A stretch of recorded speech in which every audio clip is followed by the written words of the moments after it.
Hi guys, it's about time somebody tell you the truth about EVs. I got this. It's actually, like, from a driving perspective, an amazing car. This is a Ford Mustang. I got it because it looks nice, and my main purchase thing was that it drives 540k. That's what they tell you when you buy it. The reality of it is that it's actually drive only half of that. And here in Norway, we have about 6 months of winter. And when winter started, just a few months after I got the car, I got an email where it says, to be able to keep your battery and to drive as far as possible, you shouldn't use the climate control, only use the seat heater and the heater in the wheel.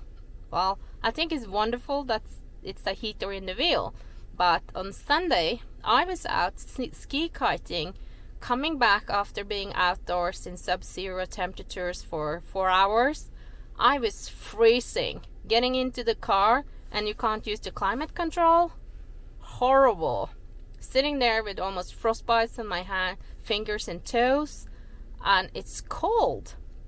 So now you see I've put up my down suit, because luckily I have a down suit, and I hate to freeze, and I just think it's horrible that you have a brand new car with lots of amenities but you can't actually use them.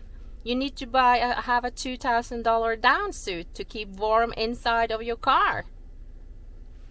And they tell you that the car is driving 540, but that is the measurement that they're using, the WEEP thing.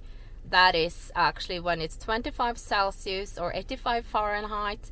There is a downhill, tailwinds, and sunshine. That's the only way you're going to be able to get that. If you're driving like on a highway or interstate, or even if you're driving uphill, that's what I'm being told, because when I've been complaining that this car is not driving the distance that they told me when I bought it, they're like, oh, but you've been on the interstate. You can't expect it to go that far when you'd be driving on the interstate.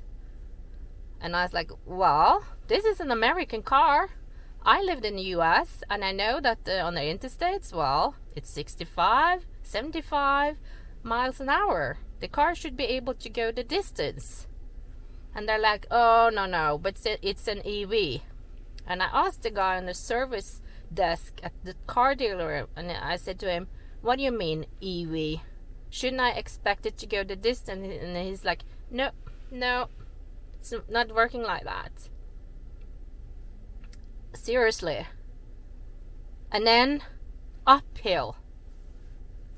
It's like if you have a fossil car, you fill up the tank to 100%, and then when you're out driving, you can only use half of it, and then you actually have to go and fill up a full tank again and pay for all of that.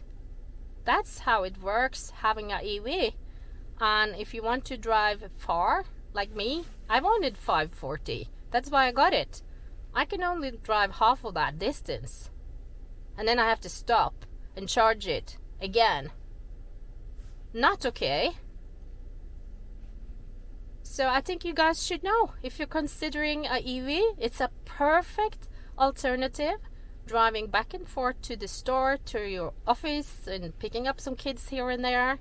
But if you want to drive long distance, keep your fossil car. That's my recommendation from Norway, especially if you live in a colder climate. If you live somewhere where the roads are flat, when the temperatures are high, you will be fine with an EV, but not here where we have 6 months of winter.